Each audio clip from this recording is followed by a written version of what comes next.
Welcome back to another episode of Trash Talk Podcast.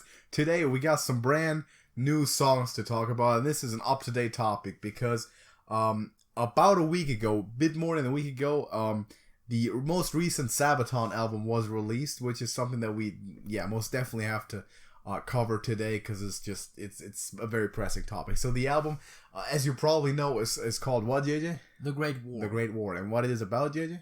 The Great War. The Great War. Which is World War One. That being World War One. Explain that to a time traveler. Correct. And all of the songs that are on that album, which is 11 of them, are also relating to World War One. Yeah. And general overview. We're going to review this because we're huge Sabaton fans, and we're going to review this album a little bit.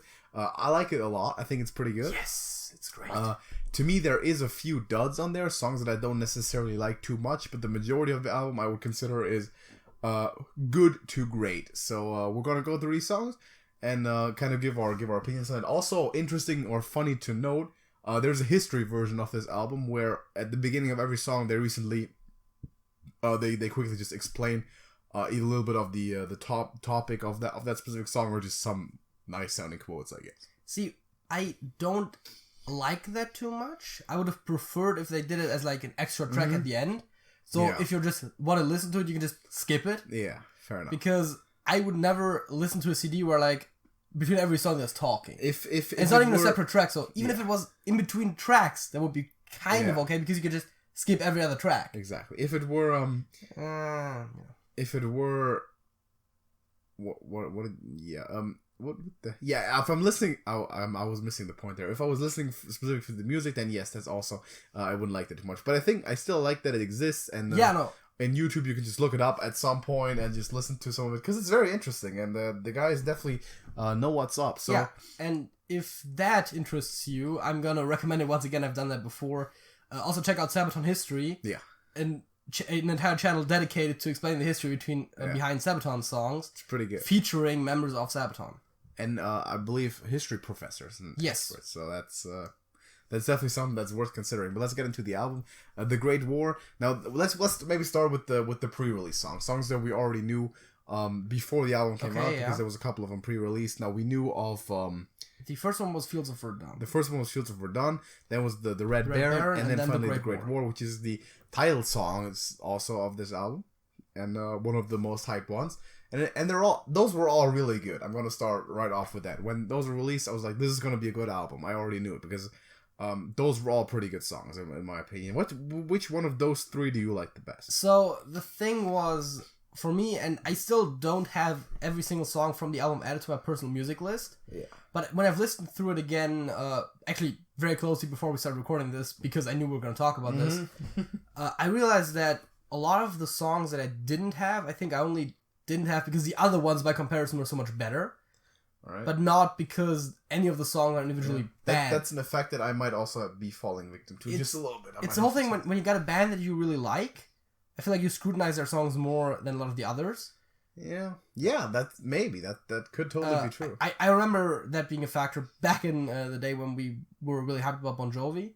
Yeah. When there was some Bon Jovi songs that were, for all intents and purposes, better than a lot of other songs that I had in my playlist, and I still didn't like it that much because other Bon Jovi songs were better. That's the whole standard holding steak raisin sort of thing. Yeah. Man, steak with raisins, it's good shit. Okay. Yeah. And from that standpoint, I think that they're all actually pretty great.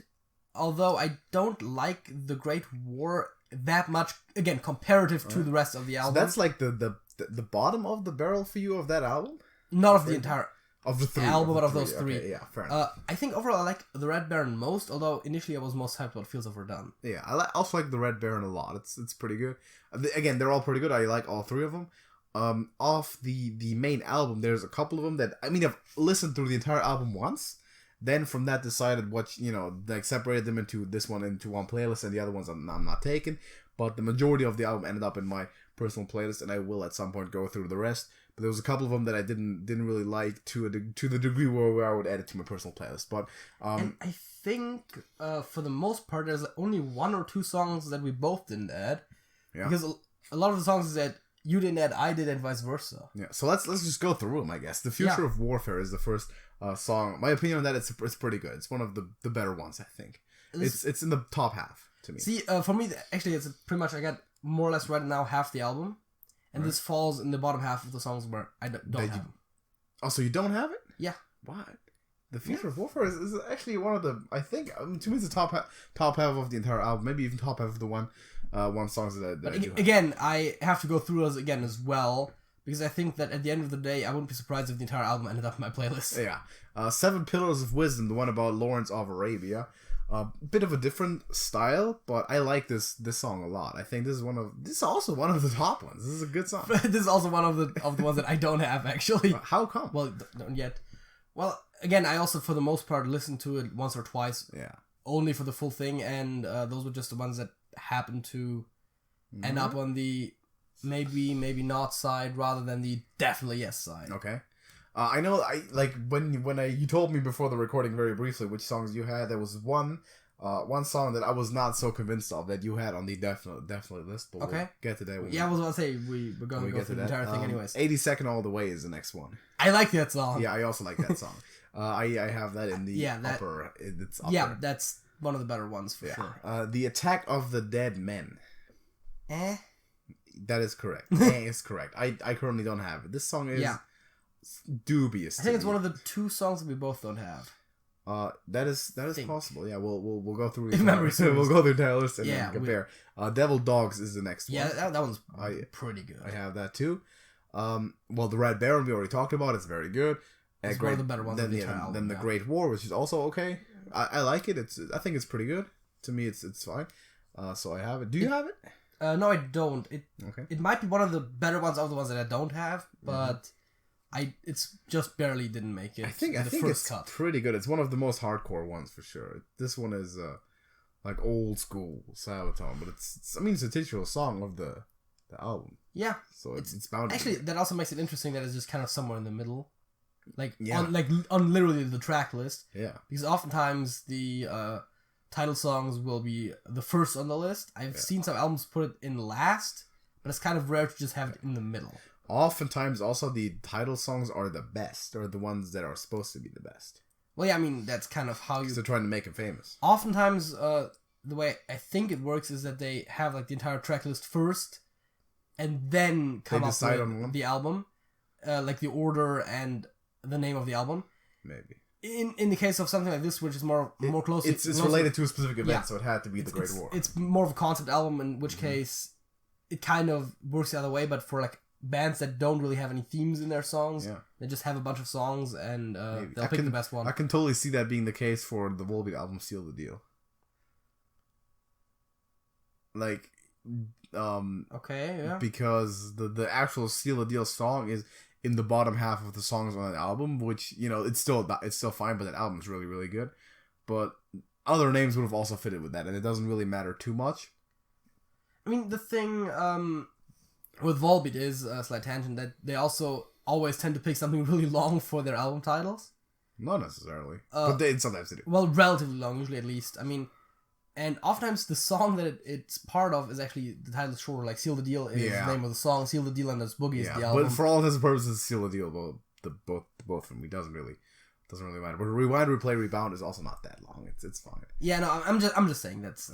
They did it a couple of times in the middle when it's always this and this and this and this. Guitar Gangsters and Kind of Like Blood. It's crazy. Outlaw, Gentlemen, Shady Ladies. Yeah. So they do that. Sabaton not so much. The Great War is pretty concise. Next song, by the way, is A Ghost in the Trenches. Yeah, that's somewhere in the bottom half there. This is the song that you have? No. It's also the one that I don't have. So those are the two. Yeah. I think so probably. I'm not so sure about this one. I thought this one was just from the reading the title, and I thought it was going to be a pretty good song, but just didn't resonate. I feel like it's hard to judge songs merely on the title. Yeah, I like judging books by covers though. It's a hobby of mine. I love it. It's fantastic. It's one of the really bad things, because that's the whole point of the cover is to attract you to the book. Exactly. So, but I guess you're not supposed to judge the quality of the actual story. And and then even the cover technically includes the back cover too, which is where the text that is supposed to tell you whether or not you're gonna like the book is on. So you're gonna judge it by that. So you're definitively gonna at least prejudge the book by its cover. I can see how don't say like, oh, this is a bad book because the cover text is bad and the picture isn't nice. Well, if we judge this album by its cover, then it's a pretty good album. Yes, I like the album cover a lot. As a matter of fact, we have it as our computer wallpapers now. Yep, this is one of them. So that's how good it is. Next one is The Fields of Verdun, obviously the oldest one of the bunch, the first release, and it's pretty good. We can agree on that. That's a solid song. It's like I was really hyped when it first came out, and since a lot of the other songs in the album have like overtaken it for me, but it's still a really good song. Yeah, it's fine. And The End of the War to End All Wars. Now that's a long title. Yeah, that is a long title. That is a long title. I don't have that one. I have that one. Yeah, you do. That's one that we so far have disagreed on. I quite like it, but it's also not necessarily one of the strongest ones of the ones I got. And then in Flanders Field is the last one. And this is a bit of an oddball. Yeah, I was about to say this is probably the one we got to talk about because this is a choir song. This is not Sabaton style at all. It's completely different. But I think it is pretty good actually. I know it is pretty good, but the thing is, it's good. Okay, the first time I listened to it, I just didn't like it that much. And I haven't listened to it since. So it might, at least in part, be because you mentally were expecting Sabaton. Maybe, this happens. I'm gonna have to go back to it and try to like it somehow. I know that I should. It's good. Sometimes it happens where you just don't like a good song. Yeah, no, I know that happens. Or sometimes it just happens. So, to me, that happens with like, for example, a couple Beatles songs. That happens where it's just a good song. Everyone's supposed to like it. I'm just not as high on it. That I will admit to sometimes being wrong on songs, but this one I know it's supposed to be good. A lot of people like it. A lot of people like that style, which it's radically different. Yeah, I mean, it's very much a departure from the regular Sabaton. Not expected at all, but I didn't know that was going to be a thing. I thought, like, when I clicked it and the music started playing, I thought it was going to be like an intro, the intro to the song. Yeah, I know. And then every second, like, the big guns start going and they start actually rocking it, but it didn't. It's just that's a nice way to start a song. It's like, oh, this is a song. That's the entire song. I don't hate it. Yeah, it's not bad. I hope that one day I'm also going to be able to like that song. We'll see. So, best songs. Like, give me a couple of the ones that really top it out for you. So, first of all, I would like to mention that I think that In Flanders Field actually is one of the strongest songs of the album, in my opinion. I'm not going to put it as number one because, well... reasons. But I actually really like it. I think it is different. When I listened to the full album, I think this was one of the songs that maybe had like... How to put it? It had like the most surprise impact. It had a very strong resonance very quickly is what I'm trying to get at, right? Really? Some of the other songs I have to listen to twice or something, but like this one right away I was like, wow, this is interesting. Like, this is the one where right after it ended, you're like, I think I want to listen to that again. This is supposed to be like the song that takes the longest time to really sit. Because it's so different. Like, you're not expecting it. It's a weird thing, but you can kind of get used to it. The thing is also that, and this, I think things generally think that people underestimate that we have a relatively wide music taste, the both of us, and that's relatively normal. People underestimate that in other people more. Oftentimes people are like, oh, as opposed to other people who only like one type of music, I like all of this. Yeah. Like, well, it's because usually if you ask someone what they like, they'll tell you like the main thing. Yeah, the favorite doesn't mean genre. that they don't like other stuff. Else, so. Almost every genre has some good songs, and except for hip hop, it's terrible. It's burning with fire. And In Flanders Field is one of those songs where I have other songs I think that are somewhat similar. Maybe not quite that, but I definitely I like songs that are stylistically somewhat similar to that already. So while it doesn't fit into with the Sabaton album stylistically that much, I already kind of like had like a context for it, so it wasn't that way. Otherwise, let's see. I definitely think that the Red Baron is also very up there, although it might at least in part be biased because I'm kind of more used to it, if you will, because it's been out for longer. Yeah, fair enough. That's the hard thing to talk about something like this because like I've known Fields of Verdun now for quite a while. Yeah. Meanwhile, most of the other songs I've only known for a week or so. A couple days. Right. So I think I also really like It's Taken All the Way and Devil Dogs. Right. Probably Devil Dogs more so even. Really? Yeah. That's something I might fight you on. I don't know. We definitely gotta in a few weeks, maybe a month or so, gotta do like our definitive The Great War ranking. I wouldn't be surprised though, and if you're somewhat new to the channel, you don't know, might not know we do this, but we rank our top 10 songs of every year. So after toward the end of this year, 2019, we're going to rank the top 10 songs, not that were necessarily released, but that we got in the discovery of. Yeah, exactly. So that's songs that we kind of maybe weren't aware of before or hadn't. Sometimes peripherally aware, but it could be a song from 1960 that we only learned about in 2019. So the top 10 favorite discoveries, and to me that's basically all of Sabaton except for The Last Stand. Yeah, and because I got into Sabaton very early this year, and now this new album released. Really? Yeah. I thought it was towards the end of last year. Nope, they all counted towards this year still. So this I'm also including December 2018 for this year because I'm not going to be including December 2019, so it's always like a month. Right. Pushed over just so it's not skewed. I specifically made a list so that I know what started in January, what happened in December. I have a folder on my computer with all the songs. Whenever I download a new song, I put in that folder. So I know. But I might actually consider also including December because there is a few songs that maybe are worth. There's close to 200 songs in that album already. Yeah, a folder available for 2019. Probably similar for me. We still have Volbeat album to come out. Yeah, I still have to check out the new-ish The Dead South album, and there's always stuff to find out. The thing is, that I was gonna say that this year, for the first time ever, we could reasonably make a top songs of 2019, as in that came out in 2019 list. Yeah, and mostly consider of 2 or 3 bands. I mean, yeah, sure, it's not gonna be a huge list, but we probably have 20 or more songs that came out this year that we actually like. We can definitely do that. That's something that just from those 2 albums, we can easily pick 5 of each. I mean, I'm not saying that we necessarily could do it right now without the Volbeat album having even been completely. Yeah, of course. I mean, this album, and I'm putting it at the computer screen, and no one can see that where we get it pulled up, but alone, I could pick out 10 songs from that album that are probably better than a lot of other music. Yeah. Even the ones that I don't currently have in my playlist. If I'm not completely mistaken, the Volbeat album releases literally today, as of the day the podcast airs. Okay. So that's something we're going to talk about in the future too. Don't. I guess that means that's a topic for next week or maybe the week after. That's a topic for a podcast to come up soon. But so far for Sabaton, this album is really, really good. We'll get back to it. For sure. It's a really interesting feeling to talk about current music for once. Yeah, exactly. We've never done that. Like there comes a time that where you think that, there is no music produced right now that is still feasible, that's even good, because all we used to do for years and years was talk about 1960 through 1990 or something, and then some more recent Bon Jovi in there. Yeah. But this is 2019. This album just came out, and it's really freaking good, and that's a good thing. For me, the shift happened probably like somewhere through 2018, right. With the discovery of Sabaton. When I got into generally like power metal as a whole a lot more, and a lot of those are more recent. Yes. Hammerfall, which I know you don't like, but I've got like right now on my computer I've got like 43 Hammerfall songs or something. I've got like 20 some Sabaton songs, and I haven't downloaded the new ones yet.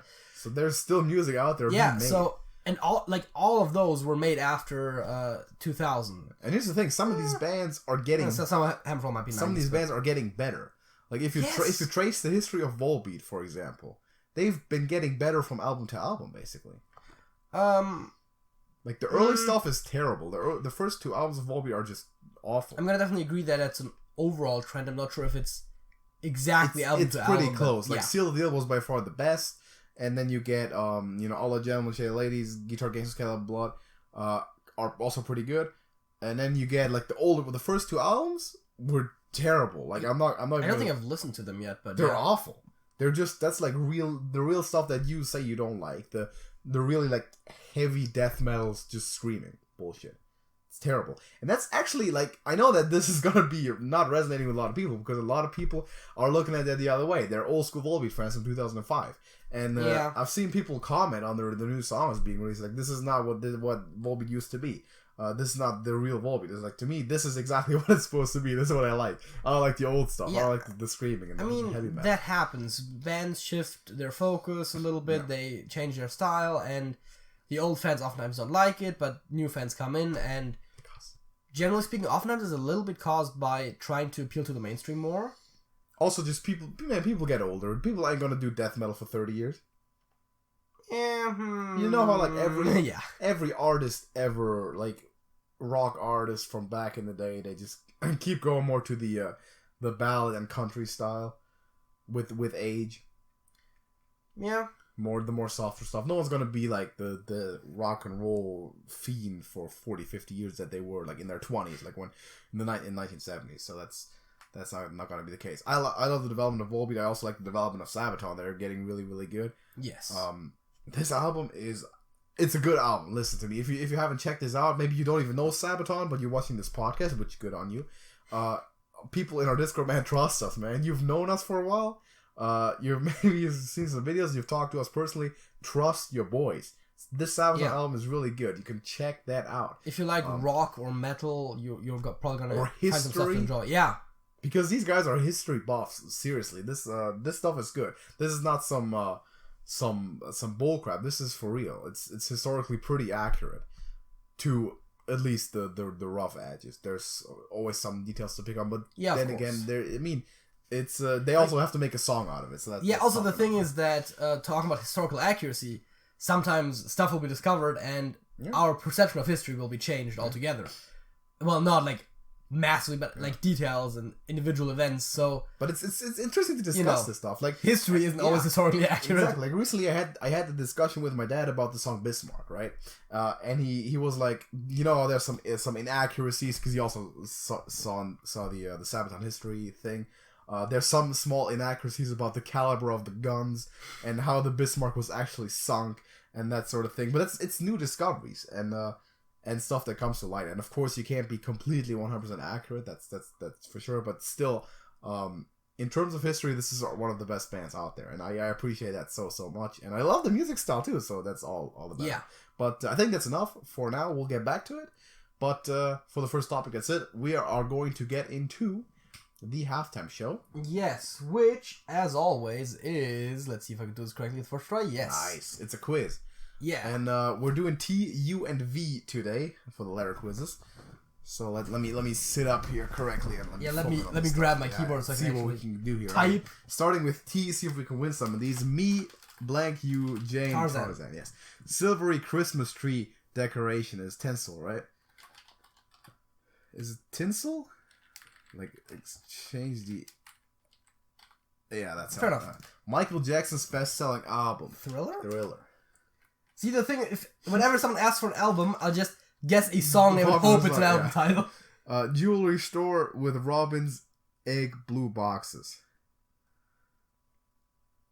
What? Robin's egg blue boxes?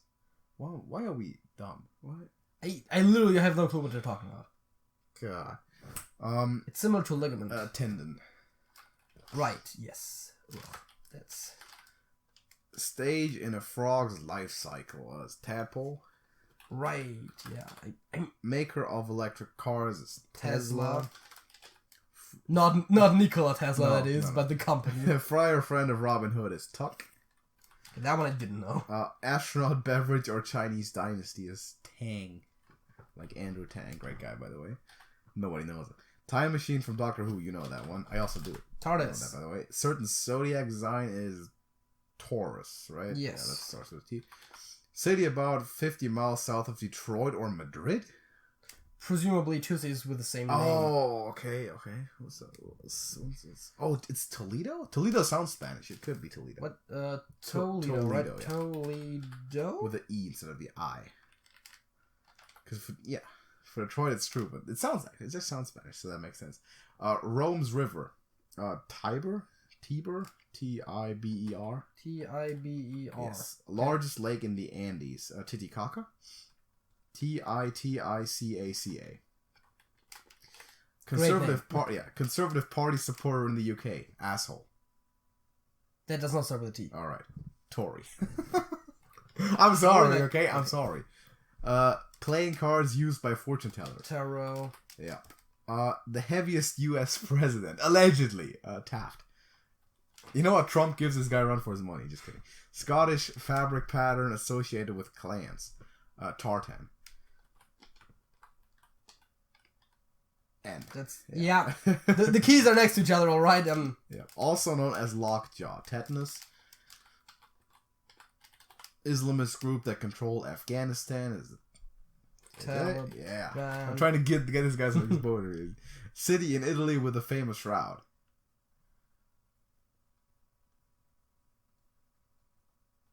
Let me reword this for you. Italian city. Well, yeah. I've got that far. I'm totally liking on Italian cities. At the very least, one that starts with the letter T. Turin. Okay, yeah, no, I wouldn't have gotten that. Lake between California and Nevada. Wait, there's a lake near Nevada? Yes. Isn't that just all desert? You know how they literally have all the water supply for Las Vegas out of a lake that they made artificially? Oh, okay. It's Tahoe. Tahoe? With the E at the end. Oh. Strongest metallic element. It's titanium? Yes. An island shared by Indonesia and one other country. It's Timor. Timor. Okay. The jewelry store with Robin's egg blue boxes. Come on. Let's not fail this, man. Okay, let me reword this. Jewelry store that starts with the letter T. God. We should know this. We should know this is a thing. I don't think that we specifically should be knowing jewelry stores. I don't know. That doesn't really seem like a. It's just like a main concern. You don't have to shop there. It's just a thing that you know. Is it though? Yeah, it is. Oh, come on. Let me give me that time. Don't give up. I really want to know this. I really want to win this one. You really want to drive that content out. This is not how I want to lose this game. Not this way. Yeah, well, you see that one hand is off screen. You see that wide open empty box right there? We start with the round flags. God. It is not God, no. Tiffany. Let's go. My brain came back to me in the middle of that. That was clutch. JJ, that was clutch, right? Yes. That was clutch. That was pretty good. That was quite something. Yeah, that was clutch. Alright, I want to know how many people lose. The average score, by the way, 16 out of 24. God, Tiffany known by 77%. So yeah, wow. We better know that. We better come up with that. Dude, that was clutch. That's what you get for not giving up. You gotta keep going, never giving up. There was only two things that were known by less than half. 39% knew Toledo. They were all fooled by the Madrid thing, I think. I mean, I feel like that it was instantaneously obvious that they meant two cities with the same name. That's the only thing that could happen. I mean, yeah, but that's like if they just said of Detroit, probably more people would have known it than this way. I think. I feel like sometimes, as you said, like just think Italian city. Like sometimes you just gotta take the aspect of the question you can answer and just assume that the other parts add up. Yeah, man, we got one. That's good. I like how we're discussing trivia strategies. Yeah. Yeah, we've done this for too long. All right, let's get another one. Wait, that doesn't. That is V. That is U. Correct. Mountain range dividing Europe and Asia. The Urals. Yes, consists of at least 100 billion galaxies. Yeah. That's an interesting way to phrase it. Yeah, it's Tomb universe. Of the Blank Soldier. Unknown. Yep. Sprinter Bolt. What? Wait, you don't know that guy? Usain Bolt? Oh, I thought it was like a mechanics thing or something. Like, no. Like a sprinter bolt. Like, what the fuck is a sprinter bolt? Like, really? I didn't know. Wait, how do I spell his name? One S. Okay. Like, I didn't know they were talking about a person. Oof. Yeah, the sprinter bolt. If they had just put bolt, I would have been even more confused. Yeah. If they had just put sprinter, I might have been able to get that. If it was Jamaican sprinter bolt, would you gotten it? Maybe. If it was Jamaican Sprinter, I might have got. Although, then again, it's weird that they ask for a first name. Robotic arch enemy of the Avengers. And it would be Ultron and... Yeah, that's an actor. Mr. Heap of the novel David Copperfield. There's only one Mr. Heap that I know that whose name starts with a U. But, Right, yeah, you're right. Obviously, yeah, of course. Why do I like it? Bear Constellation, Ursa, Perfect Place, imagined by Thomas More, Utopia. 2012, 2013 Sports Illustrated swimsuit edition cover model. What the fuck? Who's on Sports Illustrated? Who was a famous athlete in 2012, 2013 that starts with the name U? Presumably last name. Yeah. Because otherwise they probably put the last name. Let's go with the rest first. The crime of lending money with a high interest rate is usury. RY. Just without the. Sorry. I literally don't listen to what you say. Neighbor of Tajikistan. Yeah, you should sometimes. Is Uzbekistan? What the fuck? Is it not? UZB. UZB. Yeah. The next one I'm gonna let you do and laugh about it. What? The next one I'm gonna let you do and I'm gonna laugh about it because it's funny.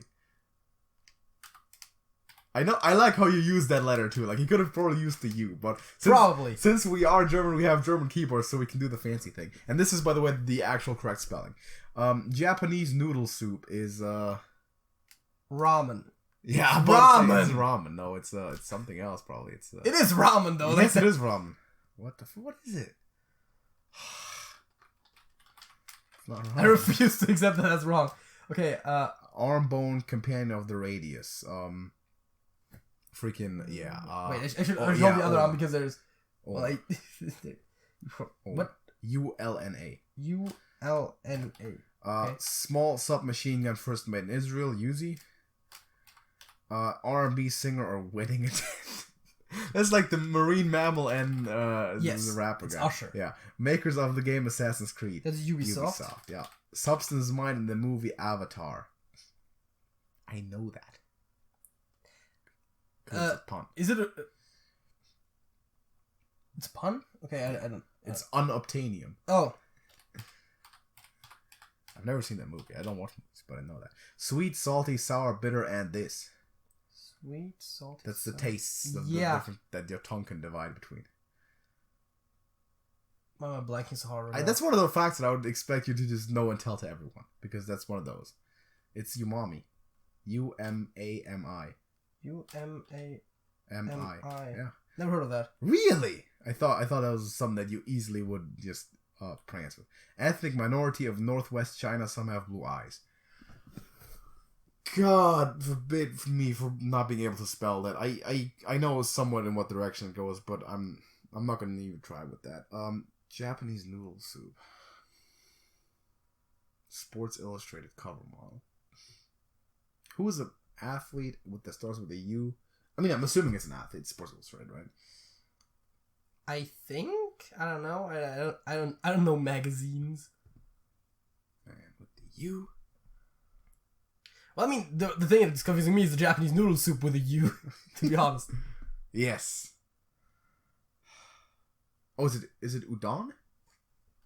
Udon? Oh. Udon. Yeah, it is. Okay. Oh, udon. Yeah. Yeah. I've heard of that before. Sports Illustrated. Just give up. I don't know. Upton. Oh. Who is that? Kate Upton. Who the fuck is that? I think. Well, I think she's like a model or something. But yeah, fair enough. So not an athlete. What is it doing? Sports Illustrated. 26% and 8%. We got the two least known ones. Yeah, that doesn't surprise me. I've never heard of Upton, but our score was 18 out of 20. The average score is 12. For those who are interested. See, Uyghurs I could have never spelled in my life, so that one I'm okay with.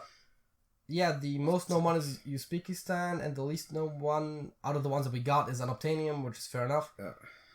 Damn. Under half was actually most of them. Right. Yeah, this one seemed to be... I thought the answer might be Uriah, by the way, for you, because it's like... Obviously. Like, there's a singer who goes by... Obviously. By Uriah Heep, and it's like... Or the band goes by or whatever. And it's like... I didn't have it fits, it right? makes total Like, sense. why wouldn't it be that? Okay, I don't know who Upton is, or what's the name? Kate? Yes. Kate Upton, never heard of her. And then, we got V. Alright, let's do it. Killer species from Jurassic Park. Yeah, I know you know that. Yeah. Those are also real, but were real, so the alternatives to shoelaces. Oh, I know that too. I'm not a fan of Velcro shoes. I am. Totally. JJ is. I'm not. Something a president can do to a bill. Veto. Etna, Fuji, or Pinatuba. Volcano. Yes. Ugh. Volcano. Are they not? No. O in the beginning instead of the U, right? Volcano? Yeah, you're thinking of Vulcans, like the star. Oh, yeah, I am. I totally am. Yeah. It's the thing. Hover or Dyson? Hoover. Oh, it's Hoover. Yeah, Hoover. Like J. Edgar Hoover or Herbert Hoover. I'm assuming the keyword is vacuum. What they're going for. Oh. Yeah. Vacuum. Yeah. Hall of the Norse Gods. You know that. Valhalla. There's a million ways to spell that, by the way. What's your vector, Victor? See, that's a movie reference that I've never seen, but I know the reference. Okay. Swedish automaker. Volvo? Yeah. Again, that's one of those where just auto company V. It's true. Term for an animal with a backbone. Vertebrae. Yes. A-T-E. What? A-T-E. A-T-E. Yeah. Unmanned spacecraft that left the solar system in 2012. Well, is it one of the Voyagers? Yeah, it's just Voyager. Wasn't there multiple ones? Yeah, I don't think one has gotten that far. Oh, right. So Voyager. Voyager. Something only an Australian would put on a sandwich. I don't even know why. I've never tried. It's Vegemite, by the way. Oh, right. I've never tried it, but it sounds disgusting. It sounds awful. Why would people do that? Because interestingly enough, the first thing that came to mind was Marmite. Then wait, that's not correct. It's like Vegemite, right? This is like state in New England. Let me think. Vermont. Yes. Scavenging bird. That would. A vulture. Why did it take this? Yeah, vulture. Silicon or San Fernando, for example. Valley. Yes.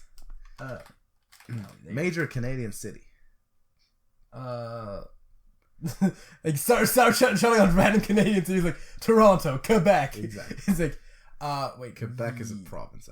Right. Yeah. No, I'm an idiot. You are hereby denied entrance to the grand nation of Canada. Yeah. No, it should be Vancouver. Right. Of course. Vancouver. Saint who secretly married couples in Rome. Okay, I don't know that. I don't know saints. There is a certain quote unquote holiday named after him. That is supposed to. Oh, Valentine. Yes. Fair enough. What happens here stays here. Vegas. Yeah. For a second, I was confused because it's Las Vegas, but yeah, fair enough. It also stays on the casino tape still. So. Spring equinox in the northern hemisphere.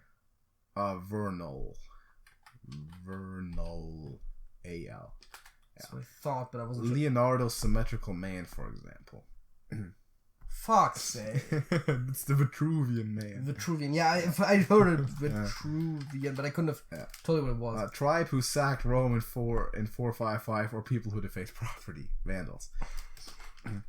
Obviously, I mean... What Caesar did prior to VD and Vinny. Yeah. Longest river in Europe.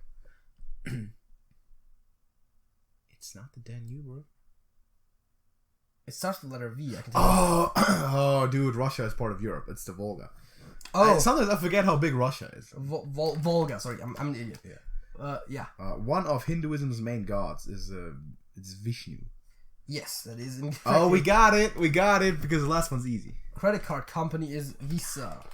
Another one. We got 2 out of 3, and the U ones were bullshit. So we technically got all of them. You know what I can say about 2 out of 3? Ain't bad. 2 out of 3 ain't bad. It ain't bad. Meatloaf reference. We still have, I think to this day, we still have never gotten 3. Is that correct? That is correct, yes. So the next time we do this is the last chance to do it. Vitruvian, only 33%. I had heard it before. I couldn't have told you just from memory that it was that. Really, Vitruvian? I thought that was more famous. What's your Vector Victor? People don't know their movie references? Shoot at Will. Which one's Will? Yeah, exactly. Yeah. Renal I'd heard before, but I couldn't have told you that. Voyager is disappointing.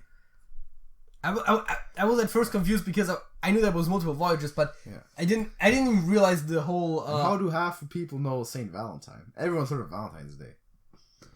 Well, yeah, but I think the Volga one got a lot of people... Yeah, Volga one got a lot of people stumped by the fact that, of Russia. course Visa is the most known one because credit cards, right? It's a big old Russia. Volcano, Valkyrie makes sense. Valhalla is also lower than All's of Valhalla. Yeah. And Vandals is also low. Like, people know what vandalism is. Yes. Again, as you said, it might have been thrown off by the tribe who sacked Rome in 455, which is what happened to me at first. I was like, do I know a tribe? And I didn't even think about the whole vandalism aspect. I feel like this was one of the easiest ones that we've had. Like, in the entire game in general. Yes. This seems super simple. I knew most of those. I mean, you saw that. There's really, what's bad tough at there? those. Like, okay, what's your Vector Victor? I guess if you just don't know movie codes, that could be considered to be somewhat niche.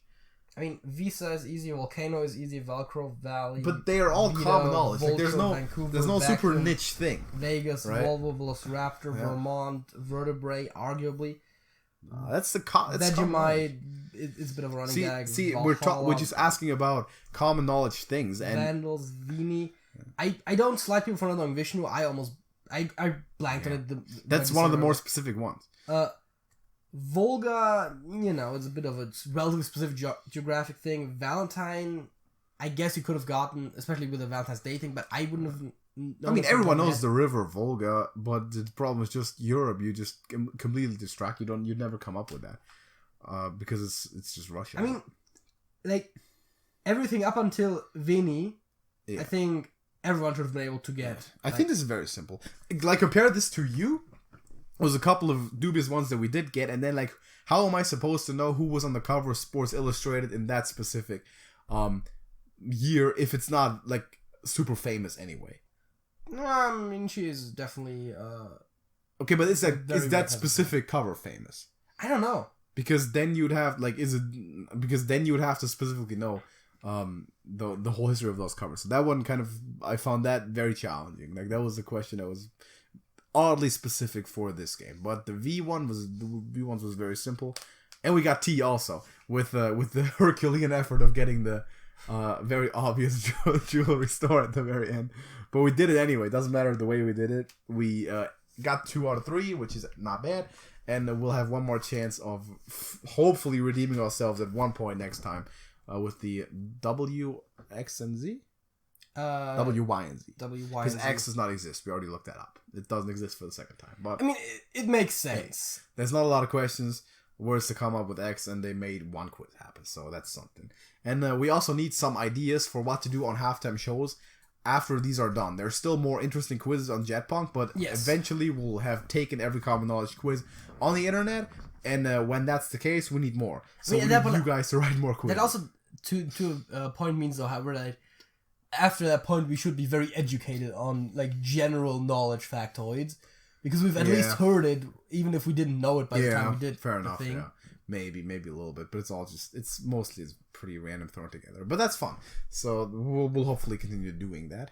And JJ, what is your fact? Let me briefly look at my computer screen while you maybe optimally don't look at it. I'm gonna look at my my phone real quick. The whole thing. Gotta pick out a fact because I actually have a list, but I start doing lists now. So I totally have a list, and I always do lists. Lists are great. The thing is, I have like a bunch of trivia facts, some of which I maybe have to fact check first, but I know one that I wanted to actually use anyways, which is which way do I approach this from? I'm going to do the question thing again. Do the question thing. Do you know what the internet domain .tv stands for? Or, well, like, technically, I guess TV is a subdomain. Anyways. Is it not television? No, it's not television. It is not television. What is it? It's Tuvalu.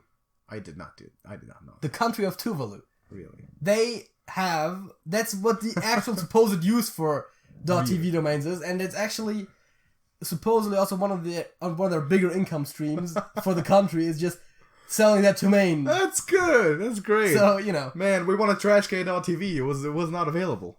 We also don't currently have a website, so that was more of a scouting thing. Sergey's working on setting one up for us at some point, though. He's the go. Trashcan.tv is not available, which is probably like the largest trash can manufacturer in that country that uses that web domain. I don't know. Probably not. I don't think so, but it's likely a lot. I thought it was interesting that this very commonly internationally used domain is theoretically supposed to be country specific. I had no idea. Can we found a country and call it something with .com and then claim.com and rent it out? Probably not, but we might be able... Well, if we could found a country in the first one, which I guess is the hard step. Anyways, we could probably claim something interesting that people would want to use. Man, I want to found my own country now. Make our own laws. We should talk about it in the podcast once. If you find your own country, how do you design it from the bottom up? That's fascinating. Yeah, that's fascinating. I already know much of the answer, but details are always something to be discovered. My fact of the week, JJ, I'm going to let you pick one. I have 2 historical facts. Actually, they're all historical facts. I'm going to pick a historical fact. One is very ancient, one is in the middle, and one is more recent. Oh, I like very ancient. Let's go with very ancient. So the most very ancient one? The most very ancient. So this one is about ancient Egypt, right? I like ancient Egypt. Yeah, so do you know what? My hair is brown. You don't worry about it. It's terrible. You get a haircut. So this is a perspective sort of fact, right? Did you know that something pyramids, dinosaurs? Yeah, continue. Yeah, pyramids is correct. Cleopatra, you've heard of her? Yes. Was born closer to the founding of Chick-fil-A than to the construction of the pyramids of Giza. Okay. The real question here is, why is Chick-fil-A using that fact? I don't know. Maybe because it pretty much works for a year or 2 off. But Chick-fil-A, I think, was founded in the 70s or something? I don't know. But in the 1970s. So recently, right? It's a recent fast food company. And Cleopatra is closer to that in the timeline than to the construction of the pyramids, which goes to show how long the pyramids have been standing. Yeah, I think people... used that fact before in similar fashion. Yeah. Not necessarily with the exact comparison. The pyramids have been the tallest man-made structures for thousands of years. Yeah. Until we actually started building buildings that high. So, yeah. Chick-fil-A, Cleopatra. Interesting. I would have... That's stuff you wouldn't guess if you weren't presented with it. The thing is, ancient Egypt that's a very vague thing to say. Yeah. That is very vague, but there you go. So that's the fact of the week. Let's hop into the second topic, and we are closing out with what we started a couple of weeks ago.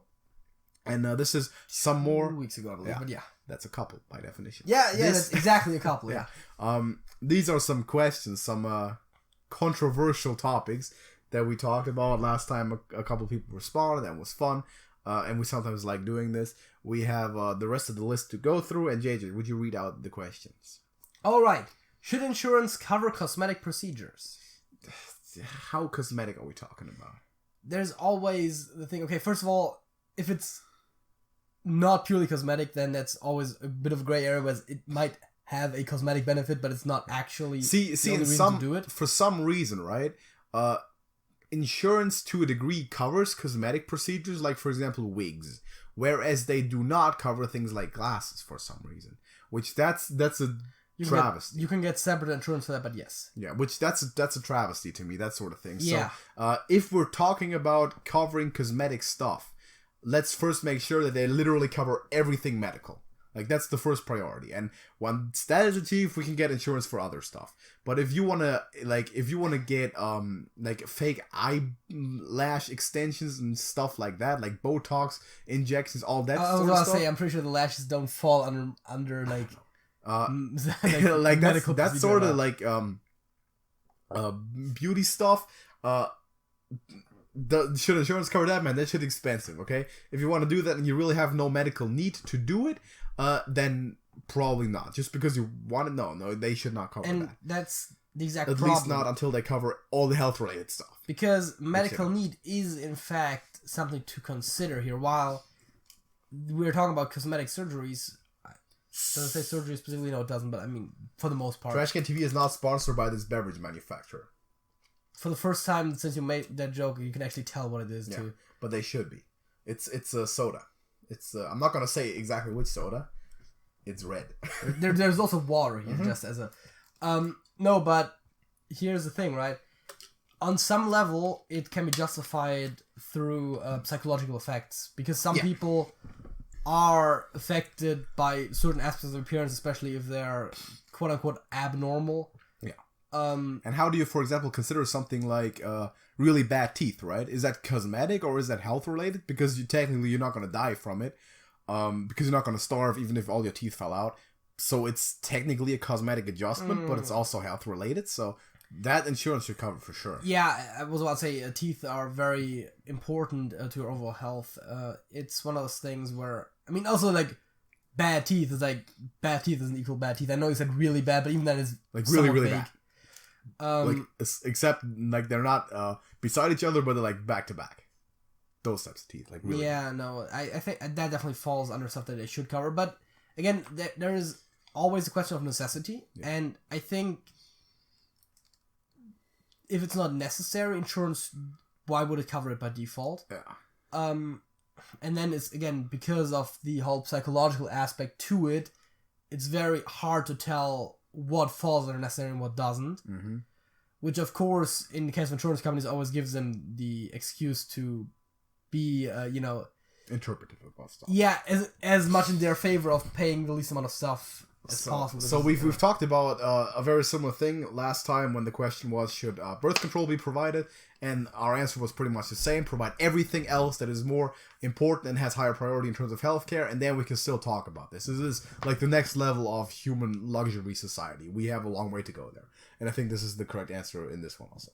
Yeah. The next question is, censorship is something warranted on the internet. Well, that's not a question. Sometimes. Okay, it's a debate topic. Sometimes. Very important. It's sometimes warranted. You said something. Oh, did I say? Yeah, you said something. That is a very important distinction. Is it sometimes warranted on the internet? Generally, and this is one where it's just tough to answer, because it comes down to the principle of people should be allowed to do X, but people shouldn't do X. Yeah. Which is the same, should alcohol, drugs be legal? Well, they should be legal, but also shouldn't be using it, so there's no need for it to be specifically legal. Generally, you know very well that we are against censorship in every single way. I don't care. I'm all for people having political opinions and whatever that might be. I might hate people for the political opinions they have, but goddamn it, I want them to have the right to have that opinion. Now, in terms of censorship on the internet, are we first of all talking about surface web? And I mean, there is some degrees where it has to be. For example, like you look at YouTube, you can't just upload videos of like mass genocide on YouTube flat out. Obviously, because like ads and stuff, right? People obviously don't want to be associated with that. There's certain guidelines to that. So to a degree, I understand from a business point why people do it. And to other degrees, for example, if there was a site that was just openly selling crystal meth, right? That site should be taken down. Well, yeah, because it's criminal. But here's the thing, right? And I think that is a really important aspect that people overlook. There's two ways you can look at the whole censorship thing. Well, two aspects to it. One is stuff like governments limiting access to sites, which is definitely something that shouldn't be allowed. That's never a thing. The other thing is sites like YouTube, you said. Mm-hmm. YouTube limiting what you can and cannot post and comment is totally fair. Because you have a right to free speech, but a company that provides a platform also has the right to regulate that platform whatever they like. Yes. Though there's always a slippery slope of political motivation.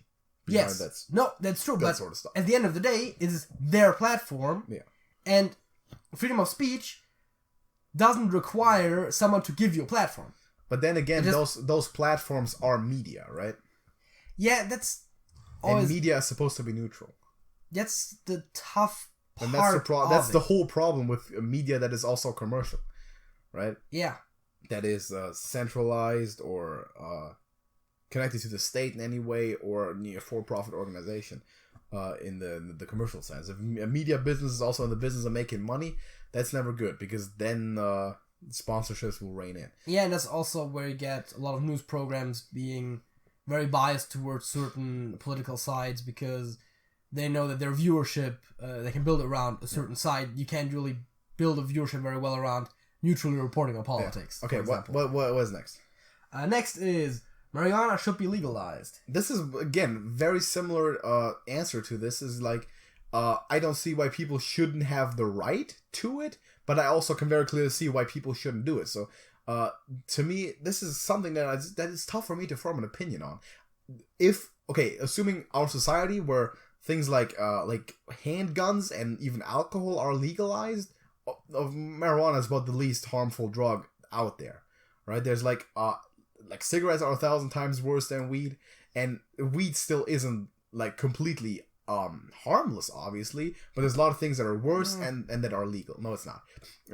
There's still things that are worse and legal. So in that case, like if we as a society can somehow agree that it's fine for alcohol to be legal, which is insanity, by the way, if you think about it, then weed should most certainly also be legal. There's no reason to have that specific constellation. Then again, we've talked about drugs in general in the first one, where it's like, should drug use be decriminalized? And we said yes, because of the potential that it has to help people stay off drugs. Now, there is, given the short time that weed has been legal in some states, studies that actually demonstrate, which, short time, so take that with a pinch of salt, that in the places where it's openly legal, the consumption actually has gone down ever since this legalization, which that's of course the optimal the optimal situation. How trustworthy those studies are, I don't know. Still some time to go off of, but generally the best case scenario is it's legal and no one uses it. Yeah, also generally speaking, for this kind of stuff, especially something really harmless like that, I would think that it's better to have it be something that can be sold in a controlled manner rather than basically supporting organized crime by illegalizing something that they can somewhat easily then smuggle in and out and sell at whatever rates, cut it with whatever they want. I think it's definitely safer for people that consume it to have it legal. Also, and we should can tax it and stuff. Yeah, we should mention that of course, for medical purposes, should be legalized without boundaries. Obviously, right? If it helps, if you have medical purposes, listen. Of course, I don't even worry about it. For sure. But also, I think in general, especially something like marijuana, but also in general, a lot of drugs, it's like, if you can sell it in a store, whether it be a dedicated store or like a pharmacy or whatever, and then, tax it, which is, of course, something that I think is always helpful because the government needs money at the end of the day, as much as I like it. I like to, with these discussions, there's so much I can say. I just hate the hypocrisy of like how ass backwards we are about this. Like, you'll be looking like, if your 16-year-old kid is smoking a blunt, you're damn near calling the cops on him because you're so, like, some people, right? I'm talking to like the average some person. You know who I'm, like, the average person I'm talking about. Because you're so damn stuck up. But then at the same time, at his 16th birthday, you're gonna open up a bottle of beer and put it in his hand, like, drink this, it's culture. Like, fuck you. Like, fuck you for doing that shit. That's bullshit. That's so hypocritical. I hate everything about that. But we can talk about that a bunch, but let's not do it. But again, it's just that. Yeah. Also, I hate that stuff. I cannot stand it. Anything that's illegal will be somehow obtained, and the people who are selling it are, because somehow people still equate morality to lawfulness in way too much of a that too. But the question here was about legality. Critical thinking is a thing. Sometimes. What's the next one? Can censorship ever be justified? Yes, basically we went into that. The thing is, justified, definitely. Depends on the type of censorship. The question is just, justification does the justification then validate the censorship? Because there might be a reasonable argument to censor one thing, but then the implications might still speak against it. But I'm generally speaking against censorship, although generally yes, but in some reasons, like for some parts it's just reasonable. It's for the greater good of society, which is, I get it's a slippery slope, but it can be justified. Has the #MeToo movement gone too far? Yeah, I think so. It's one of those trends that people just jump on, and the problem with these things, right, or this specifically, is with like all this exaggeration that people put on this, the actual main cause completely loses meaning. Yeah. And that's problematic.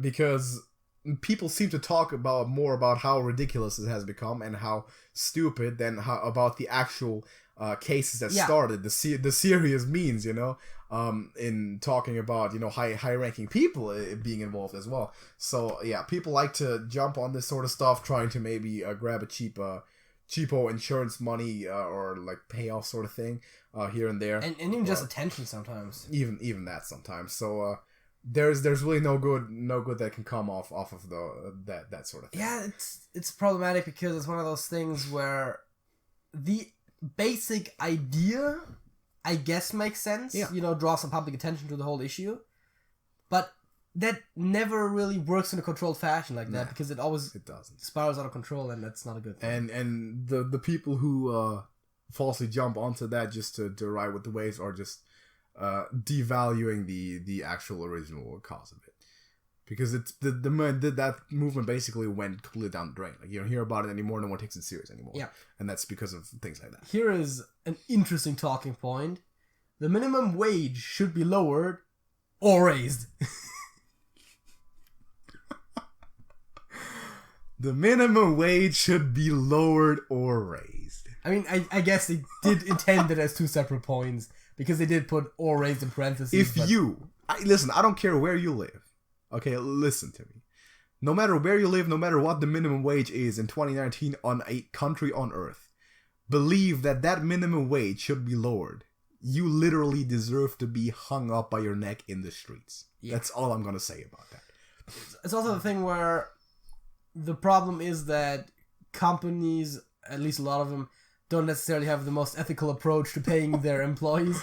No, but that stuff obviously goes back to the system and all that, That's why, at least at some point, it helps.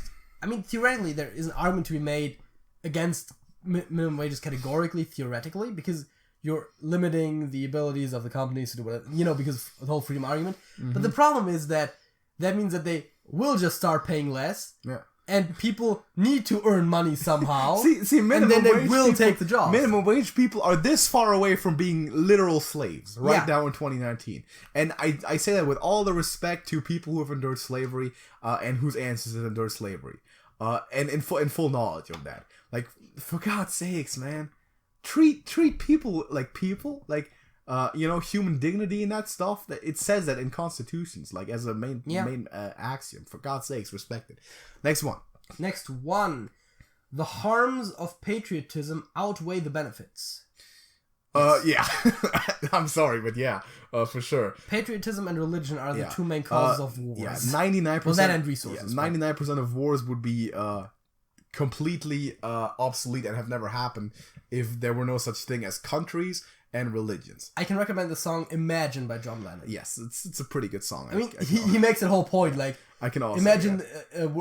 Imagine if there were no countries. Yeah, imagine there's no countries. A world and no religion world too. With peace or something. Yeah. So yeah, the whole thing. The thing is, like, I get that people are like their heritage and I live in a beautiful country and all that stuff, but like the hardcore patriotism, wherever it might be, does nothing but isolation. Like, that's all that it does for everyone and everywhere. So I've never gotten that. That gets to the point where, in theory, if there were no separate countries and borders and all that fun stuff, then for the most part, I think we would be better off, because then there's just by default no really, why draw conflict? Why draw all those just arbitrary lines and call it like different districts and like isolate people from each other? What's the point of the whole thing? I think that's actually one thing you can see really well in the US. Yeah, with the whole arbitrary lines. Because they really did that. They did that. When they split up the states and stuff, they literally were like, oh yeah, this longitude, this latitude, that's the border. Yeah. It's like, whoa. Because Mason-Dixon line. That's all I gotta say. In Europe, it's a little different. I mean, it's still somewhat arbitrary, but it's a lot of historical stuff playing into it. Like in Europe, they at least use like landmarks and stuff. Mm-hmm. They'll like, there's a mountain line or a river or something where at least there's a physical separation defines the border to some degree. In the US, and I mean the US-Canadian border, and I think in Canada probably too, there's a lot of where it's just like, oh yeah, this straight line is now the border because we had to make a border somehow, and so for general to cut it, for me personally, I don't give a shit what the country that I live in calls itself, or what color the flag of that country is that people thought of the country apparently needing a flag. I don't give a shit, as long as that place is reasonably ran, which we're far away from. Try finding one of those. We're far away from all of that right now. What's the next one? Police should be allowed to use deadly force. The thing is, it's basically an open question, so you can interpret it as generally, yes, they should do it on a daily basis. No, is there ever a single case where it is okay for a police officer to utilize a firearm, deadly force? Yes. Yeah. I think of course. If someone is like, if there's a school shooting going down and a dude is running around killing dozens of people, then that dude should be able to be shot if he can't be stopped otherwise, and for sure. First of all, there is the very basic argument of self-defense. Yeah. I think it's the first step because self-defense in general is a very understandable and reasonable concept. That, of course, should by default also extend to police officers and, for that matter, everyone. Yeah. So in this case, we don't need to really question like the basic premise, but rather the issues that arise in the execution of such. So like if you're getting pulled over for speeding and the cop pulls you out of the car with the gun drawn, that's not okay, obviously. Yeah, unless you're actually like, oh, he had a firearm. First of all, most of the time they didn't actually. Yeah. And second of all, like if someone is trying, if like someone is actually like stopped for a speeding violation, they pull a gun on you. Sure, that's one thing. Yeah, of course, right. But not for like benign reasons. Yeah, most of that actually happens is very questionable there. You're going 10 miles over and there's like 10 people there with guns and assault rifles and shit around you, like you're some kind of high level criminal. Again, by default, self-defense, of course, yes. And then, especially in case like police and stuff, in defense of others, not denying also makes sense. A lot of issue in the practical sense. But just the way it's practically handled is very questionable. Yes, that's what needs to be worked on. Religion does more harm than good. So historically speaking, very much so. Now at this point, less so than ever before, but still probably too much if you consider all religions. And that's not the hammer specific religion. I'm not saying one religion is worse than another, because a lot of people are hitting on, for example, Islam for being so violent and all that stuff. Islam is right now basically in the phase that Christianity used to be in 500 years ago. The Dark Middle Ages, man. The Spanish Inquisition. The Spanish Inquisition. Yeah, the Spanish Inquisition, all that shit. So Christians, the Christian religion used to go do that exact same bullshit. And historically speaking, by far, yes, I get that. The average religious person in the world these days is not interested in or is not about that harmful life for the most part anymore.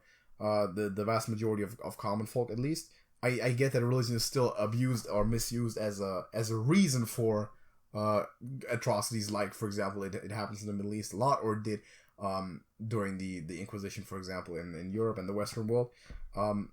These days, religion does a lot of good, at least on the the lower levels. But historically speaking, for sure, more harm, because we mentioned like how basically every war was a religion involving. The thing is that these days a lot of the charitable organizations and stuff like that are oftentimes run, at least on a smaller scale, are oftentimes run by churches and stuff like that. And churches definitely are oftentimes big on helping out the community and that kind of stuff. And so in that regard, it's a good thing. It's a good thing, yeah. And then it comes down to where religion sometimes motivates some people to be better. Sometimes, as you said, there's a lot of stuff where it motivates people to be worse. Bad. Exactly. And I think, at least historically speaking, as you said, it's definitely overall a bad thing. Yes. Though we are on an upward trend. But currently, it does both, and I can't really weigh it very well. Yeah. One thing that I do want to say is that religion oftentimes also aims at the higher level people in the religion aim to manipulate the followers to some degree, which is generally speaking not a good thing. But then also, if used to have them act better, then I guess it's justified. Optimally, people would act good and generous without having a religion, basically blackmailing them or bribing them into doing it. In theory, we could talk about the whole premise of religion for an entire podcast just on its own. Yeah. Let's get to those questions, man. Let's get through them. What do we have? peer pressure is a good thing. Oof. That's interesting.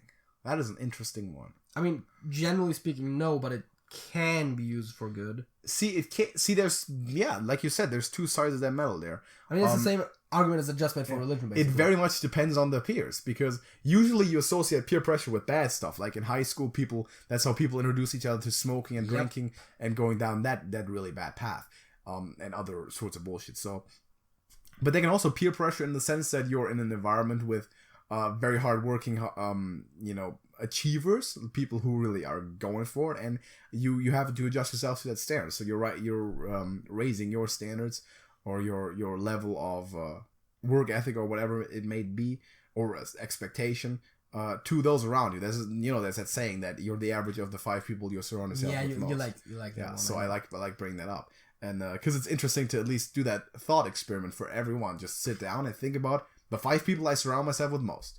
And then look at those people, average those people out. Is that where I want to be? Is that where I'm seeing myself? Sort of thing. Because there is merit to it. No matter how anecdotal it might sound, there is some type of merit to it. So yeah, peer pressure can be good. But generally the way that it's regarded which is it's interpreted as the bad thing, which is like, specifically younger generations, in high school, college, that sort of age, very influential, or not influential, but easily influenced. Influenceable. Is what you were looking for? Influenceable? Yes. That's the word you were looking for when you said influential. Sounds like such a weird word, but yeah. Also, I mean, the whole social contract also, on some larger scale, is basically peer pressure. Yeah. I mean, not just from which in that peers, sense, that's pretty good. But, like, the whole just acting certain ways, not running through the streets, murdering people, that whole thing. And that's that old chestnut. That's general appreciated if people don't do that. I appreciate every day where someone doesn't do that around here. It's great. Peer pressure can be good, but often it's. I think the next one is a bit of a moot point. If you watched Podcast 108, drug addicts should be helped rather than punished.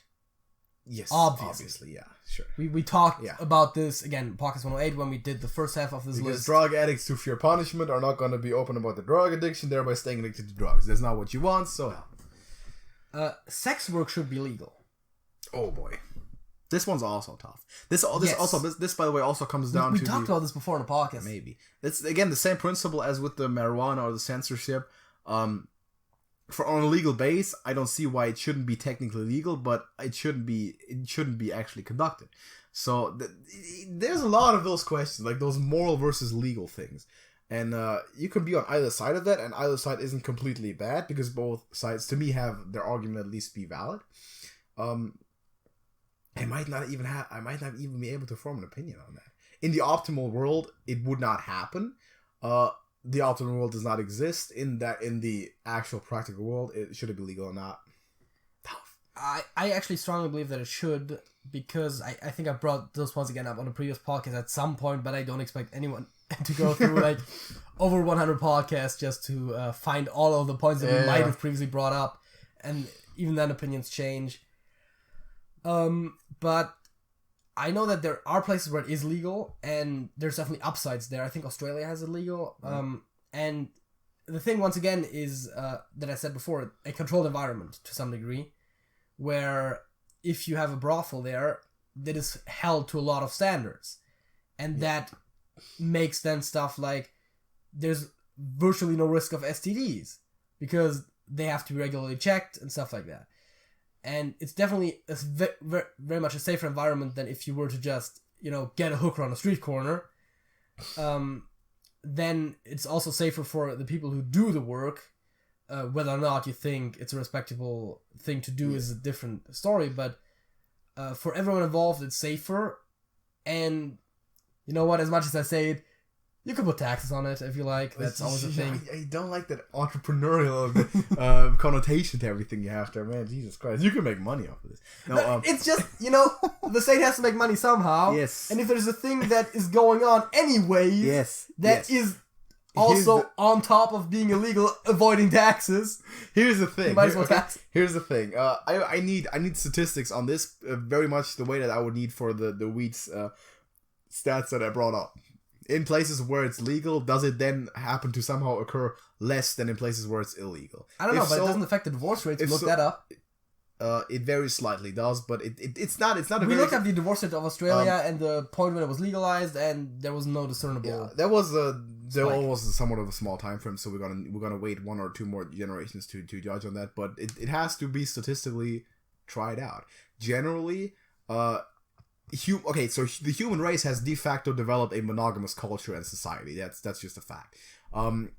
If this turns out to be statistically proven that legalized sex work does not harm society more than if it's illegal, by it occurring less, and basically what we know is the more it occurs, the worse. Now, what's the thing that makes it occur the least? And if legalization is the case, which sounds paradox, but seems to at least be a possible theory in terms of marijuana, then yes, it should be legalized because that makes it occur less. But we'll have to see. And once again, that cuts down on a lot of crime. I mean, obviously by virtue of not being legal, but again, anything that is criminally done. If we just burned all our laws, the crime rate would drop down to 0. No, but with the criminalized version, there always comes other immoral stuff that wouldn't happen with legalized version. Especially for one aspect that I have not yet mentioned for the sex work is that oftentimes that comes in conjunction with human trafficking. Yeah. Mm-hmm. Which, if you have legalized sex work, then you can't traffic people over to have them work as sex workers because well, you can, but why would someone go to such a scenario if they can just obtain it legally? Well, the thing is with the human trafficking, that's almost all about minors anyway, to the largest degree. And even if it's going to be legalized, they're obviously not going to legalize it for minors. Fair enough. Yeah, it'll be bare insanity. So no, legalized sex work will not cut down on human trafficking in a relevant way. That's something that I think it would affect it for sure. Honestly, I don't think so. Maybe I overestimated the exact impact because the human trafficking is much worse of a crime than the illegal prostitution anyway. So again, there's no need to really reach for that. So again, I need statistical evidence. Generally, it's a double-edged sword, like with the weed. It shouldn't happen, but it should technically also not be illegal. It's tough. Smoking should be banned. That's the next point, by the way. It's on the same spectrum. Again, if weed is banned, then yes, smoking should be banned. Cities in California have gone to such a degree that they have banned vaping, or have at least banned the sale of e-cigarettes in certain places, which that is madness if smoking is fine. And like if you walk around San Francisco, people are shooting up on every street corner, but that city is now banning the sale of e-cigarettes. That's madness. That is absolute insanity. There's no logical sense to that. So should smoking be banned? It's on the spectrum. Like if you're like a guy who says I'm not condoning any sort of drug use, they should all be banned, then yes, smoking should be one of them. If you're saying no, then no. But again, double standards in the industry. Just like alcohol, smoking is one of those. It's much worse than a lot of other stuff that is currently illegal, and much more looked down upon. So kind of the same answer goes with. I think there is one aspect here that is added in this case where I definitely think people should be able to do it because why the fuck not? Personal liberty and all that stuff. But yeah. I think there's an argument to be made, and I know in Germany it's, for example, implemented that in restaurants you're not allowed to smoke unless there's a specific smoker area. Which, that's sensible. I can see that. I think that is also something worth talking about, because I think forbidding smoking in public places, especially in closed public spaces, is very sensible. Because at that point you're not just hurting yourself, but you're also hurting people around you, because being close by to a smoker is also very bad for you. Maybe just make it a law where you can only smoke in your own house, or you cannot smoke in public places. How about that? Yeah, that's the thing, right? At all. See, that's why a thing that I really like that a lot of people over here find ridiculous, but it's actually fantastic, is the whole public intoxication thing over in the United States. You can't drink in public. That's good. You can still drink if you absolutely want to drink. Do it. But we are limiting your way of doing it because you shouldn't be doing it in general. So I know that's not necessarily the whole motivation behind it, but that's the right way to approach that sort of thing. So for smoking, it should be, or all those drug use, should be a very similar thing. You have to do it isolated. And I think especially for smoking, it's an even stronger argument because, again, if you're standing next to a smoker, you might as well be smoking yourself. Every fifth person at one point in their life experiences damage to themselves due to the intoxication of someone else. But alcohol is the most dangerous substance on the planet. Fact. By far, by the way. It's true. So, anyways, still, the smoking is a more direct correlation because it's literally the act of smoking that. But yeah, so that is definitely an argument, and I've noticed it before. Not even in a closed space, but like bus stops is really bad too. Yeah. If someone is smoking like on a bus stop, it's not like you can just move away from them that much because you also got to be standing at the bus stop to get the bus. That's almost where it comes down to like the social contract stuff you've mentioned, you know. Yeah, and so I think that fine, is it not? Banning smoking in public places is definitely very sensible. Yeah, but then there's going to be people like, how about vaping? Should people be allowed to vape on bus stops? And it's like, oh, it's not damaging for other people around me, so why would they care? I'm exercising my liberty. Well, that's the thing. Am I? You know, it might disturb the people. There's arguments to make about this. Make an argument. You said it's not damaging, which is not entirely true, because most people that vape with nicotine, which in turn is addictive. Which I don't think you develop a nicotine addiction from being close by people vaping every now and again. No, you don't. But in theory, there's an argument to be made. Nicotine is absorbed on the gum and back of the mouth for the most part. So, as a passive vapor, if that's everything, you're not going to develop a nicotine addiction. That is not how that works. No. Fair enough. So we have two more. Social media does more harm than good. At this point, probably. Yes. A lot of it. It depends on. There's two sides. This again depends on how you use it. It can be used for a lot of good things. It can be used for a lot of nonsensical bad things. If it literally divides a nation, as per United States, Twitter, Trump, that whole thing, and I mean, I get it. It's free expression for everyone. It's the media, which generally is a good thing, giving everyone the possibility to have a voice. But a lot of social media also divides, and that's, you know. Yeah, and I think you just touched on a lot of the big picture stuff, but one thing that you didn't mention is also the effect on the individual, which oftentimes is caused by social media giving you a very skewed perspective on people, which leads to people oftentimes feeling inferior to the people they see on social media, because of course... Oh yeah, don't compare yourself to the best picture of someone else. Because most people will only post the good stuff. Yeah, of course. And don't do that. I know that has adverse psychological effects, and yes, it does. Not just because, oh yeah, you're consciously thinking it, but also on subconscious levels. There's been studies done that show that scrolling social media actually decreases your mental health. Yeah, that is true. Great. That is very true. That's not great. No, it's a bad thing. But it's true. Yeah, it's true. Actively engaging with it is slightly different. So if you're going to post something, or if you're specifically checking up on individual people, even more better people that you know, that's not as bad as mindlessly scrolling. Yeah.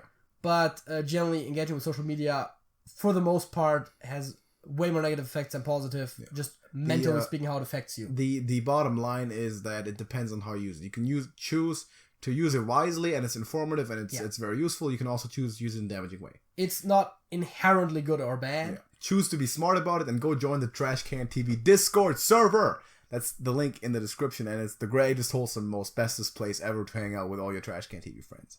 Yeah. And that's going to be good for your mental health, guaranteed. Last question, as I'm seeing. Yes. Is privacy important? Yes. Yes. Hypocrite. Why? Windows and Google Chrome.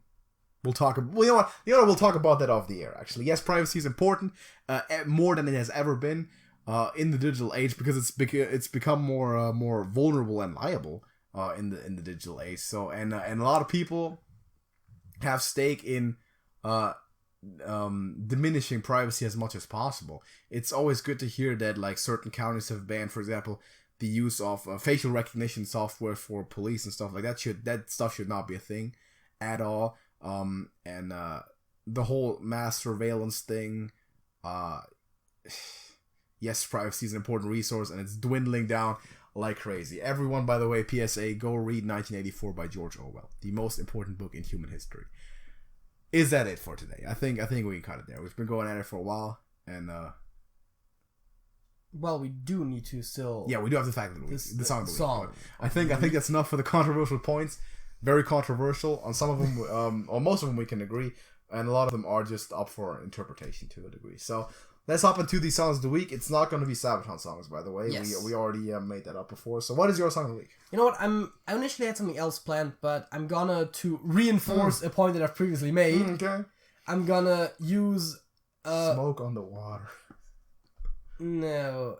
I'm gonna use one of the big all-time classics, Imagine by John Lennon. Oh, okay. There is some good messages in there about there is. There really is. It's great. It's about things that should and shouldn't be the way they are. It's a very utopian song for sure. You can take inspiration from so I think that this is relevant to the discussion we've had, to actually quite a few of these discussions that we had, and I did name drop it earlier, but I also have a very old school-ish classic for our music history pick. And this is completely random, by the way. This doesn't relate to anything I had it picked out a couple of days ago. It doesn't relate to anything we talked about.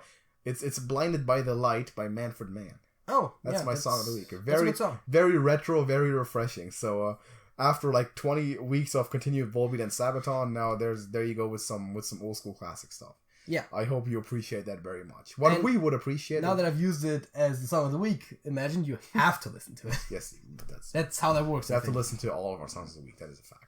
Which is how we try to spread good music in the community by also talking about the Sabaton album. But what we would appreciate, which I was getting at, is if you join the Trash Can TV Discord server, hang out with us, get to know us, and let's be friends. And drop a like on this video because that's what friends do for each other. And subscribe to Trash Can TV. Shut up. And maybe look at some of our other stuff. Thank you for watching. Thank you for listening. It's been a long video. I apologize. Check out the new Sabaton album. Privacy is important. Make up your mind on all the morality questions, and general knowledge quizzes are great. JJ. That's it. That's it.